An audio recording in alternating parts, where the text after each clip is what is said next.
Guys, आज का जो लेक्चर है अपना वो एक्चुअली तो पूरा का पूरा कैलकुलेशन पर टिका हुआ है, लेकिन यहाँ पर जितनी भी बातें हैं वो सारी की सारी छोटी छोटी है बातें, लेकिन मोटी मोटी बातें हैं। शक्तिमान की तरह एंड में जो सीख देख कर जाती है, जो देके जाएगी, वो सारी बातें हम यहाँ पे करेंगे। तो हमने अब तक क्रिस्टल स्ट्रक्चर पढ़ ली थी, है ना। अब क्रिस्टल स्ट्रक्चर पढ़ने के बाद यहाँ एक छोटा सा टॉपिक आता है कि भाई साहब, अगर मेरे पास कोई क्रिस्टल स्ट्रक्चर है, मेरे पास अगर कोई क्रिस्टल स्ट्रक्चर है, मैं उसे क्या करता हूं, हीट अप करना स्टार्ट करता हूं, या तो मैं उसे हीट करूं। एक इफेक्ट ये देखना है टेम्परेचर का। दूसरा, अगर मैं उसे प्रेशर अप्लाई करूं, अगर मैं उस पर क्या अप्लाई करूं, प्रेशर, तो क्या मुझे कुछ देखने को मिलेगा, उसी की बात करेंगे। तो यहां पर जो अपना टॉपिक है उसका नाम है effect of temperature and pressure. ताप व दाब का प्रभाव किस पर, on crystal structure. Crystal structure पे बात करेंगे हम। तो सुनना, टेम्परेचर की अगर मैं बात करता हूं, अगर मेरे पास कोई सॉलिड होता है, मैं उसे क्या अप्लाई करूं, उस पर टेम्परेचर अप्लाई करूं, यानी उसे हीट अप करता हूं। जब मैं हीट अप करता हूं तो कोई भी सॉलिड की प्रॉपर्टी होती है वो एक्सपांड होने की कोशिश करता है। तो यहां पर अगर मेरे पास कोई क्रिस्टलाइन सॉलिड है, अगर मेरे पास कोई क्रिस्टलाइन सॉलिड है, मेरे पास कोई क्रिस्टलाइन सॉलिड है, मैंने इसको क्या दिया, टेम्परेचर दिया। जैसे ही मैं इसको टेम्परेचर दूंगा तो यहां पर इसकी क्या होगी, एक्सपांशन होगा, यानी ये फैलेगा, फैलाव होगा, इसका हिंदी में बोल सकते हैं फैलाव। ठीक है, जैसे ये फैलेगा तो यहां पर इसके जो कोऑर्डिनेशन नंबर होते हैं क्रिस्टल्स में, कोऑर्डिनेशन नंबर हमने पढ़ा था। फॉर एग्जांपल NaCl का लेता था मैं, हमने NaCl की क्रिस्टल स्ट्रक्चर पढ़ी थी। वहां पर हमने कोऑर्डिनेशन का मतलब क्या समझा था, हमने वो समझा था कि भाई साहब एक Na आयन को कितने क्लोराइड आयन घेर के रखते हैं, या एक क्लोराइड आयन को कितने सोडियम आयन घेर के रखते हैं, वही हमारा क्या होता था, कोऑर्डिनेशन नंबर, है ना। अब एक बात सोचो, अगर वो NaCl का ही है, अगर वो NaCl के आयन एक फैलेंगे, फैलाव होगा, तो उनके बीच का जो कोऑर्डिनेशन नंबर है, उनके बीच का जो कोऑर्डिनेशन नंबर है वो कम होगा या ज्यादा होगा, खुद सोचना। यानी अगर मेरे पास कुछ आयंस हैं, आयंस को मैंने क्या किया, हीट अप करना स्टार्ट किया, तो धीरे धीरे वो आयंस क्या होंगे, उस क्रिस्टलाइन सॉलिड में फैलेंगे, फैलेंगे तो उनका जो कोऑर्डिनेशन नंबर है वो क्या हो जाएगा, कम हो जाएगा। तो यहां पर एक बात क्या ध्यान रखनी है, अगर मैं किसी सॉलिड को टेम्परेचर दूंगा, उसमें क्या होगा, एक्सपांशन होगा, जिसकी वजह से उसकी कोऑर्डिनेशन नंबर में क्या हो जाएगा, डिक्रीमेंट होगा। यानी टेम्परेचर देने पर कोऑर्डिनेशन नंबर क्या होता है, डिक्रीज होता है। और यही दूसरा इफेक्ट अगर हम देखें, मेरे पास कोई सॉलिड है, इस पर मैंने क्या अप्लाई किया भाई साहब, प्रेशर अप्लाई किया। वही बात सोचो, सॉलिड है, प्रेशर अप्लाई कर रहा हूं, प्रेशर अप्लाई करूंगा तो पार्टिकल्स क्या होंगे, पास पास आ रहेंगे, पास पास ही आएंगे, लेकिन टेम्परेचर देने पर क्या होंगे, दूर दूर जाएंगे। जैसे ही ये पास पास आएंगे तो यहां पर कोऑर्डिनेशन नंबर में क्या होगा भाई साहब, कोऑर्डिनेशन नंबर क्या होगा, इंक्रीज होगा, कोऑर्डिनेशन नंबर क्या होगा, इंक्रीज होगा। अब हम यहां पर एक एग्जांपल लेकर के देखते हैं। फॉर एग्जांपल मेरे पास NaCl है, मेरे पास NaCl, यहां पर कोऑर्डिनेशन नंबर भाई साहब क्या होता है, 6/6, यही होता है कोऑर्डिनेशन नंबर। मैंने इसको क्या किया, मैंने इसको इसके ऊपर प्रेशर अप्लाई किया। इसके ऊपर जैसे ही प्रेशर अप्लाई करूंगा, इसका कोऑर्डिनेशन नंबर किस में कन्वर्ट हो जाएगा, 8/8 में। अब 8/8 कोऑर्डिनेशन नंबर किसका होता था, सोचो, सीजियम क्लोराइड का।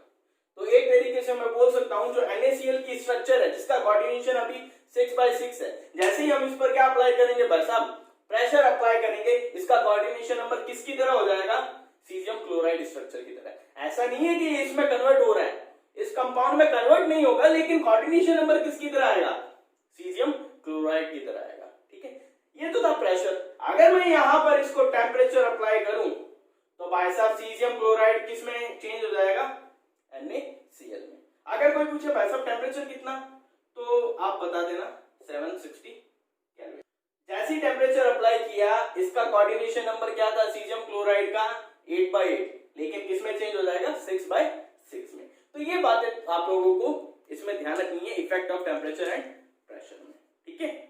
अब हम बात करेंगे हमारे कैलकुलेशन में कुछ फॉर्मूलाज यूज होते हैं उसके बारे में, और एक्चुअली ये फॉर्मूलाज किसके लिए, ये फॉर्मूलाज है डायगोनल के लिए। हमने अलग अलग टाइप की स्ट्रक्चर पढ़ी थी। फॉर एग्जांपल मैं एक स्ट्रक्चर बना रहा हूं, ये स्ट्रक्चर बनाई मैंने। अब इस स्ट्रक्चर में ये एक टाइप की क्यूबिक स्ट्रक्चर होगी, क्यूब हो गया मान लो कोई, है ना। अब इस क्यूब में मेरे पास दो टाइप के डायगोनल मिलते हैं मेरे को।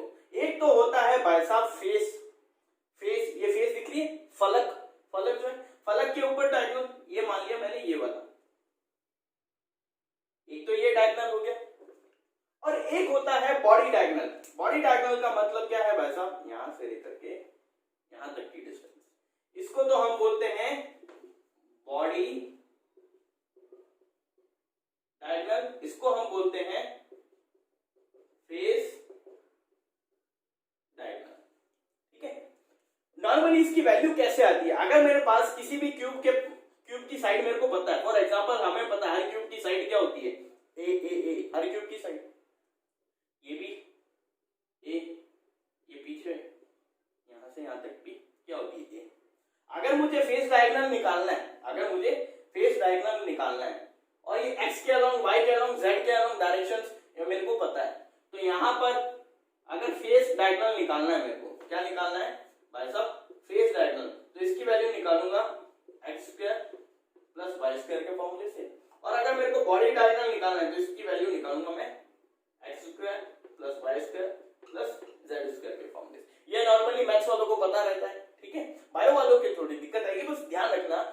फॉर एग्जांपल ये मान लो मेरे पास ये x है, ये क्या होगी भाई साहब, ये y होगी, और ये क्या होगी भाई साहब, ये z होगी। तो ये भी होगी, ये भी होगी। तो यहाँ पर जब वैल्यू आएगी यहाँ पर फेस डायगोनल और बॉडी डायगोनल की, वो क्या आएगी, अगर मैं फेस डायगोनल की देखूं यहाँ से वैल्यू, तो मेरे पास आएगी a√2, और यहाँ पर आएगी मेरे पास a√3। निकाल के देख लो, ए सब में पुटअप करो, यहाँ a पुटअप किया तो a² + a² 2a², रूट में है, बाहर आएगा तो क्या बन जाएगा, a√2 बन जाएगा। यहाँ पर a² + a² रखोगे तो बाहर आएगा तो क्या बन जाएगा, a√3 बन जाएगा, यही बनेगा। तो यहाँ पर आपको ये वैल्यूज ध्यान रखनी है किसी भी क्यूबिक स्ट्रक्चर में, चाहे वो सिंपल क्यूबिक हो, चाहे वो बॉडी सेंटर्ड हो, चाहे वो फेस सेंटर्ड हो, सब में जो फेस डायगोनल है उसकी वैल्यू क्या होती है, a√2। इस फेस डायगोनल का मतलब क्या है, अगर कोई तुमसे पूछे यहाँ पर कोई एटम प्रेजेंट है और यहाँ पर कोई एटम प्रेजेंट है, इन दोनों के बीच की डिस्टेंस बताओ, तो तुम लोग डायरेक्ट बता दोगे a√2। अगर कोई यहाँ एटम प्रेजेंट है और यहाँ वाले के बीच की डिस्टेंस पूछे तो तुम लोग डायरेक्ट बता दोगे a√3, क्योंकि तुम्हें पता है ये भाई साहब बॉडी डायगोनल डिस्टेंस पूछ रहा है और ये भाई साहब फेस डायगोनल डिस्टेंस पूछ रहा है, ठीक है। तो ये तो हो गया काय विकर्ण, और ये क्या हो गया हमारा फलक विकर्ण, ठीक है। अब यहाँ पर दूसरी बात ये ध्यान रखना, जो हमारे पास रेडियस की वैल्यू आई थी सिंपल क्यूबिक के लिए, फेस सेंटर्ड के लिए और बॉडी सेंटर्ड के लिए, वो क्या थी। सिंपल क्यूबिक के लिए हमें पता है जो रेडियस थी क्या थी भाई साहब, a/2। लेकिन बॉडी सेंटर्ड के लिए क्या थी और फेस सेंटर्ड के लिए क्या थी, डायरेक्ट कैसे बताओगे। बॉडी सेंटर्ड के लिए डायगोनल की वैल्यू क्या है, a√3 अपॉन क्या कर दो 4। फेस सेंटर्ड के लिए डायगोनल की वैल्यू क्या है, a√2 अपॉन क्या कर दो 4। इस तरीके से तुम्हें रेडियस भी याद हो जाएगी सबकी। सिंपल क्यूबिक के लिए ये रही r = a/2, बॉडी सेंटर्ड के लिए a√3/4, फेस सेंटर्ड के लिए a√2/4, ठीक है। अब ये जो वैल्यूज है ना, एक्चुअली क्या है, हर कैलकुलेटिव प्रॉब्लम्स में काम आएगी। ये जो जितनी भी है ये कैलकुलेशन, एक तो डायगोनल वाली, एक रेडियस वाली और एक डेंसिटी वाली, ये सारी की सारी हमें कहाँ काम आएगी, हमारे जो न्यूमेरिकल्स होंगे या हमारे जो मल्टीपल चॉइस क्वेश्चन होंगे वहां पर। और मेनली नीट, एम्स और जो IIT JEE वाले एस्पायरेंट्स हैं उनके लिए मैं बता दूं, ये जो वैल्यूज है ये रामबाण है पूरी पूरी डायगोनल की और रेडियस की।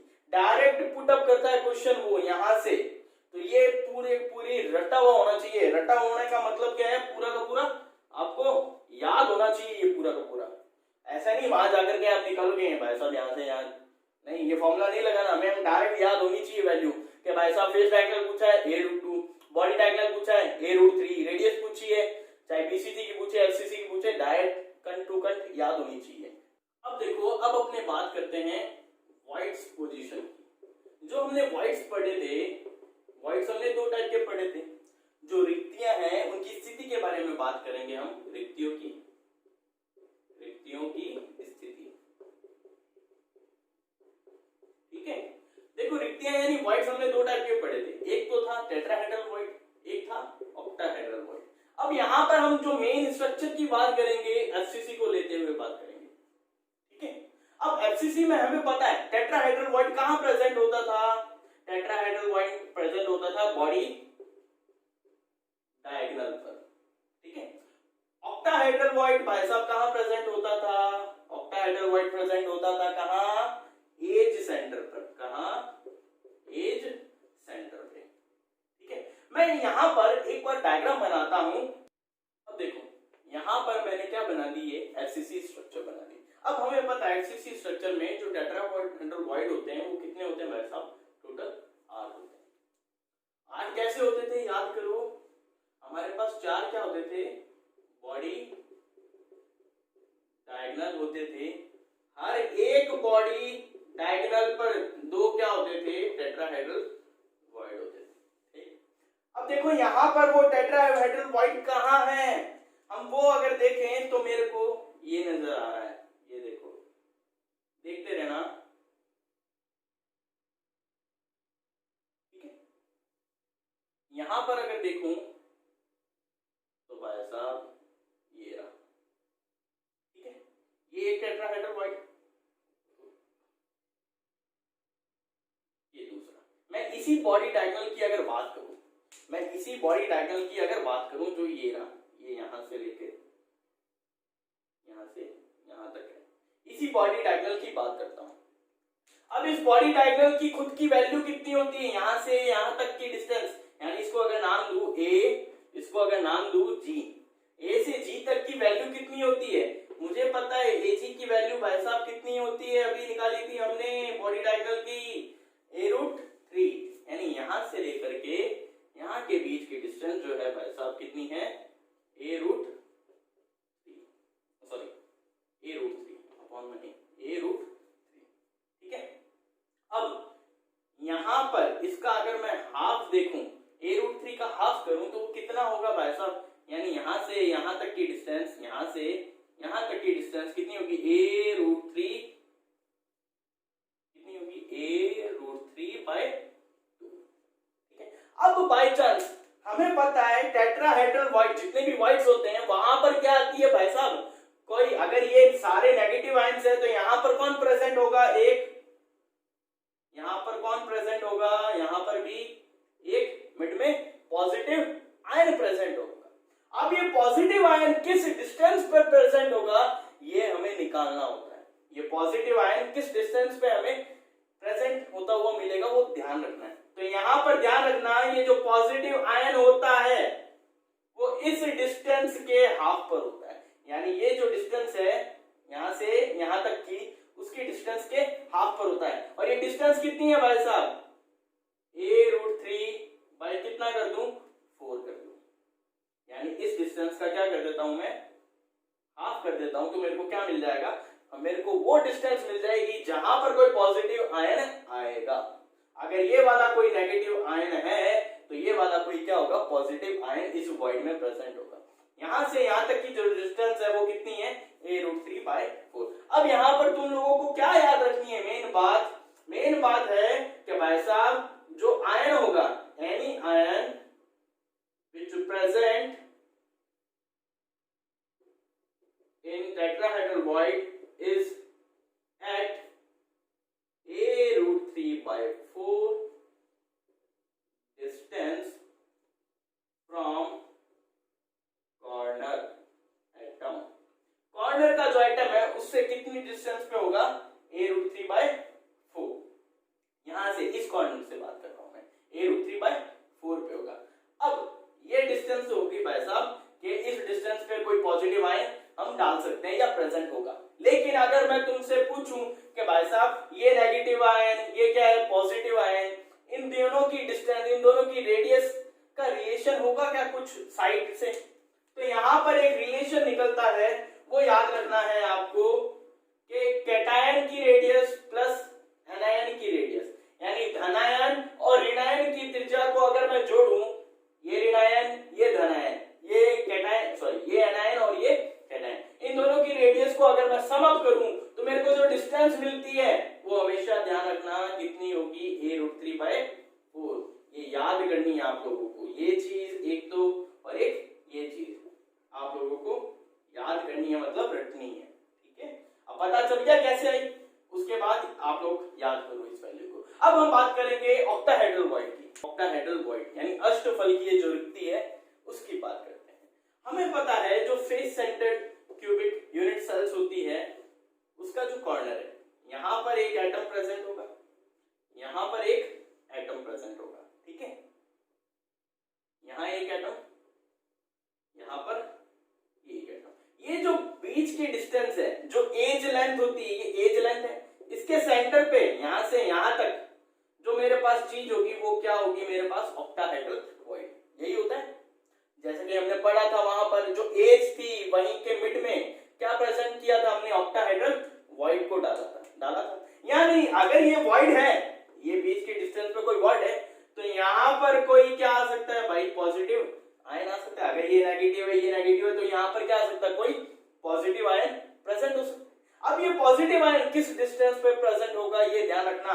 तो यहां से यहां की डिस्टेंस कितनी होगी, अगर ये पूरी a है तो ये क्या होगी, इतनी a/2, यानी a/2 डिस्टेंस पे कोई मेरे पास ऑक्टाहेड्रल वॉइड में मैं आयन को डाल सकता हूं, ये उसकी डिस्टेंस होगी। अब मैं वही पूछूं कि भाई साहब ये कैटायन ये एनायन, इन दोनों की रेडियस में कुछ रिलेशन होगा इन टर्म्स ऑफ साइड या एज लेंथ। तो भाई साहब यहां से जो निकल के आता है radius of cation plus radius of anion is equals to a/2, is equals to a/2। यहां से यहां तक की डिस्टेंस यही पता है। अगर ये एनायन है और ये भाई साहब क्या कैटायन है तो ये रिलेशन निकलेगा। तो इसको मैं बोल सकता हूं 2Rc + Ra equals to a। एक ये रिलेशन आपको याद रखना है। अब देखो, अब अपने बात करते हैं किसी भी हमारे पास जो भी हमारे पास क्या होगा, क्रिस्टलाइन सॉलिड होगा, यानी जो क्रिस्टलीय जालक होगा उसका घनत्व क्या होगा, उसकी डेंसिटी क्या होगी, उसके बारे में बात करते हैं। फॉर एग्जांपल मेरे पास कोई क्या है, यूनिट सेल है। अगर मेरे पास कोई यूनिट सेल है, ये यूनिट सेल होगी मेरे पास।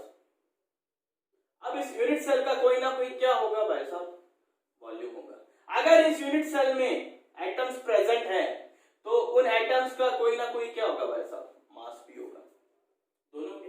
अगर वॉल्यूम है इसका, इसके पास क्या है, मास है, तो मैं यहां पर इस यूनिट सेल की क्या निकाल सकता हूं भाई साहब, डेंसिटी फाइंड आउट कर सकता हूं।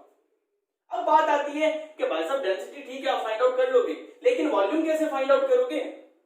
वॉल्यूम फाइंड आउट करने के लिए मेरे को पता है इन सब की क्या होती है, डिस्टेंस होती है, यानी जो एज लेंथ होती है। ये a according to x y z तीनों डायरेक्शन में क्या होगी, a होगी। तो वॉल्यूम क्या आएगा मेरे पास, यहां से a³ आ जाएगा, यानी जो आयतन है वो मेरे पास क्या आएगा भाई साहब, a³ आएगा। अब बात आती है ये कैसे मेजर अप करोगे, पंगा तो ये है, ए कैसे मेजर करोगे। ए मेजर करने के लिए हमारे पास एक तरीका है जिसको हम बोलते हैं ब्रेग इक्वेशन। क्या, ब्रेग इक्वेशन। अब भाई साहब ये ब्रेग इक्वेशन क्या होती है इसको हम बाद में करेंगे, लेकिन मैं अभी बता देता हूं ब्रेग इक्वेशन क्या थी। एक साइंटिस्ट था जिसने अपनी क्या दी थी, एक इक्वेशन दी थी। अब ये इक्वेशन क्या थी, उसने क्या किया था, एक्सेल डिफ्रैक्शन मेथड यूज करके जो दो एटम्स होते हैं उनके बीच की डिस्टेंस फाइंड आउट की थी। फॉर एग्जांपल ये दो एटम्स हैं, इनके बीच की डिस्टेंस को हम क्या बोलते हैं, इन दोनों के बीच की डिस्टेंस उसने फाइंड करने का तरीका बताया था, वो क्या थी, ब्रेग इक्वेशन के अकॉर्डिंग हम क्या करते हैं, फाइंड आउट करते हैं। ठीक है, इसको बाद में डिस्कस करेंगे, लेकिन हम पहले यहां पर बात करते हैं कि भाई साहब वॉल्यूम आ गया मेरे पास एक्सेल डिफ्रैक्शन मेथड से, वॉल्यूम आ गया। मास, मास को कैसे फाइंड आउट करोगे, अगर मास फाइंड आउट कर ले तो डेंसिटी आ जाएगी, लेकिन मास को कैसे फाइंड आउट करोगे भाई साहब। मास को फाइंड आउट करने का तरीका क्या है, आपने छोटी क्लासेस में चाहे 11th में चाहे 9th में नंबर ऑफ मोल्स का एक फॉर्मूला पढ़ा है। वो क्या था नंबर ऑफ मोल्स का formula, number of moles equals to mass upon molar mass, given mass upon molar mass equals to number of atoms molecules और आयंस अपॉन एवोगाड्रो नंबर। ये था।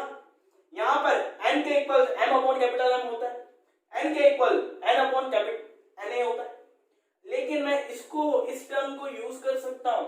इस टर्म को अगर मैं यूज करता हूं तो देखो मेरे पास अब रिलेशन आएगा कुछ।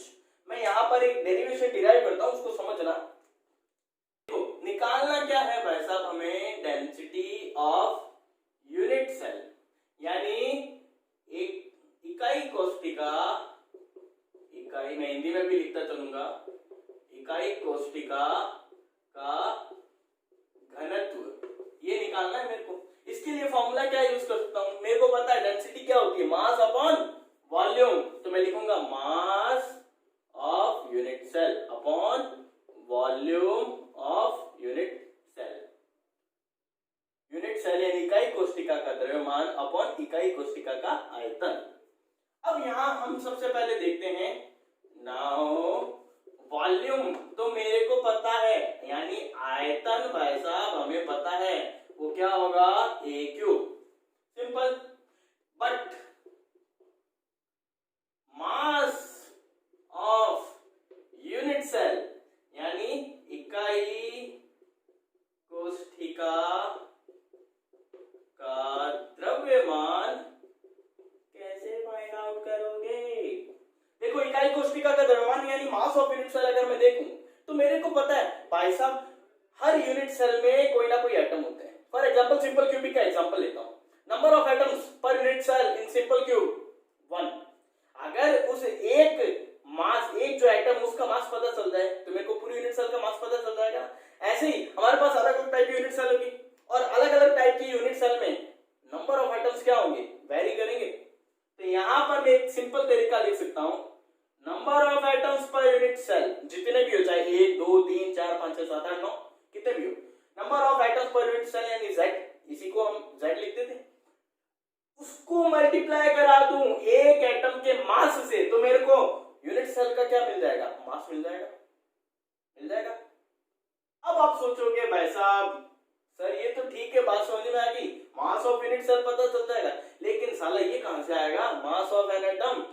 तो इसके लिए मैंने अभी आपको बताया था n equals to m upon capital M equals to n upon na होता है, ये रिलेशन होता था। इस रिलेशन में सिर्फ इस रिलेशन को लेना, इक्वल्स टू m ले सकता हूं, ठीक है, इसको लेता हूं। जब मैं इसको लूंगा तो मेरे पास यहां से एक वैल्यू आएगी, मैं यहां लिख देता हूं we know that small m upon capital M equals to n upon na। यहां पर m हो गया मास ऑफ एन एटम, ये कैपिटल M क्या है, जो एटम है मेरे पास, जिस भी एलिमेंट का एटम है उसका मोलर मास, उसका जो मॉलिक्यूलर मास होता है, उसका जो मोलर द्रव्यमान होता है, ये वो बताता है। और n बताता है मेरे पास कितने एटम्स हैं, number of atoms, number of ions बोल दो, नंबर ऑफ मॉलिक्यूल्स बोल दो, कुछ भी। और na आपको पता है एवोगाड्रो नंबर, अगर इसकी वैल्यू नहीं पता तो चुल्लू भर पानी में डूब मरो, मैं नहीं बताऊंगा, जय बाबेरी।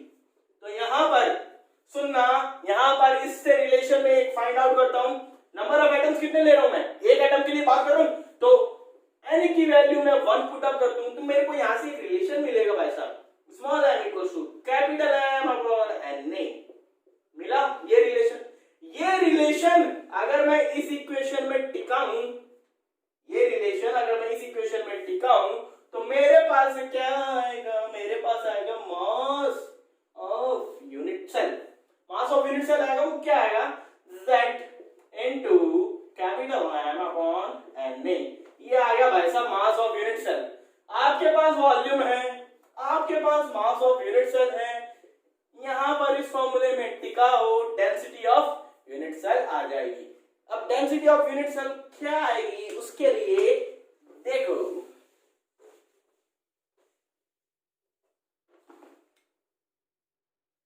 देखना भाई साहब, density of unit cell, mass of unit cell क्या निकाला था अभी हमने, capital M upon Na into Z upon क्या करना है, वॉल्यूम A क्यूब।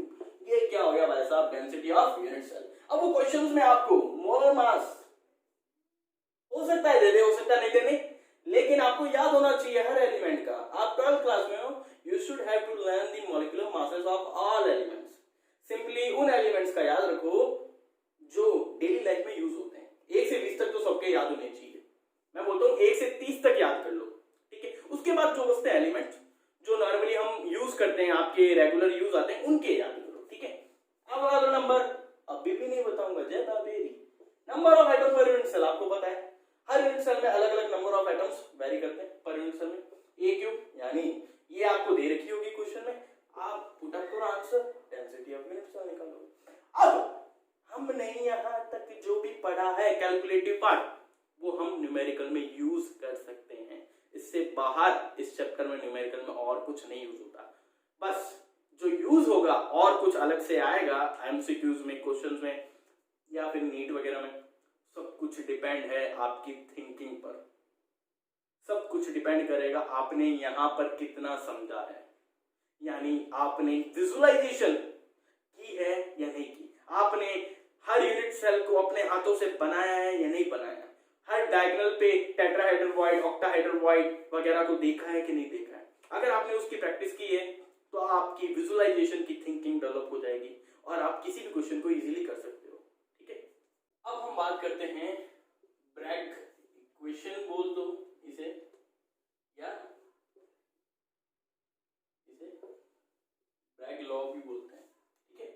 अब ब्रैग इक्वेशन में ब्रैग समीकरण क्या है, देखो यहाँ पर ये जो लॉ है, मैंने जैसे अभी पहले बताया, इस इक्वेशन के थ्रू हम क्या फाइंड आउट करते हैं, हमारे पास जो क्रिस्टल स्ट्रक्चर्स होती है, ठीक है, उनमें जो एटम प्रेजेंट है उनके बीच की स्पेस है वो फाइंड आउट करनी है, यानी जो एज लेंथ जिसे हम बोलते हैं वो फाइंड आउट इसी से की जाती है, ठीक है। अब कैसे की जाती है, सुनना, मेरे पास कोई क्रिस्टल होगा, उसकी जो सरफेस होगी वहां पर मैं क्या करूंगा, एक रे इंसिडेंट करूंगा। ये जो रे होगी ये कौन सी होगी भाई साहब, एक्सरे, यानी जो एक्सरे किरण होती है वो इंसिडेंट होती है। जब ये इंसिडेंट होती है तो यहाँ पर वापस क्या होती है, स्कैटर्ड होती है, ठीक है। इसके बीच में यहाँ कुछ एंगल बनता है, इसे हम क्या बोलते हैं, थीटा बोलते हैं, ठीक है। ये जो लॉ है ये क्या बोलता है कि भाई साहब हमारे पास एक equation n lambda equals to 2d sin theta, ये जो थीटा है ये इंसिडेंट एंगल है एक्सरे का, ठीक है।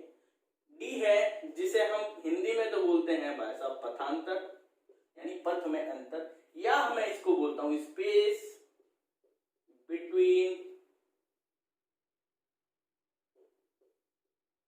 Atoms of crystal.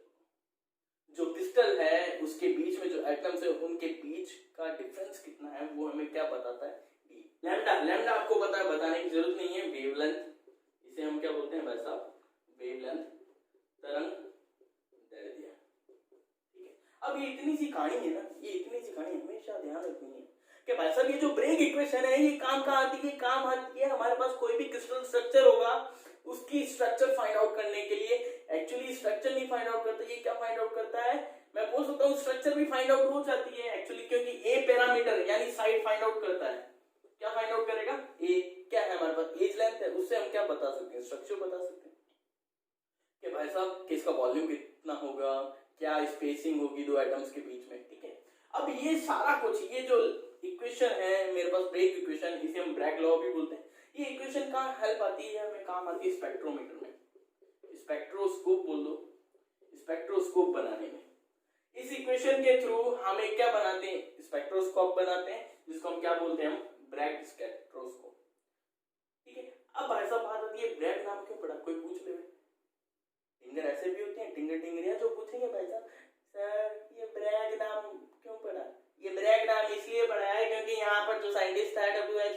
ब्रैग उसका नाम था, इसलिए नाम क्या पड़ गया, ब्रैग, ध्यान रखना, ठीक है। तो आपको अब छोटी मोटी बात, इतनी सी इक्वेशन याद रखनी, इसको हम क्या बोलते हैं, ब्रैग इक्वेशन बोलते हैं। इसका यूज कहाँ होता है, क्रिस्टल स्ट्रक्चर में जो एटम होते हैं उनके बीच की स्पेसिंग फाइंड आउट करने के लिए इसका यूज होता है। यहाँ पे मेनली डी फाइंड आउट किया जाता है। अगर तुम्हें न्यूमेरिकल में इन सब की वैल्यूज दे दे, एन क्या होता है, एक इंटीजर है जिसकी वैल्यू 1 2 3 चलती रहती है, लैम्डा वेवलेंथ होती है, एक्सरे जो है उसका वेवलेंथ होगा 2, एक वैल्यू है, डी आपको पता है मैंने बता ही दी, स्पेस, थीटा इंसिडेंट एंगल है, ये थीटा की वैल्यू दे देगा आपको, लैम्डा की वैल्यू दे देगा, आपको क्या फाइंड आउट करना होता है, डी फाइंड आउट करना है, ठीक है। तो ठीक है, आज का लेक्चर जय बाबेरी।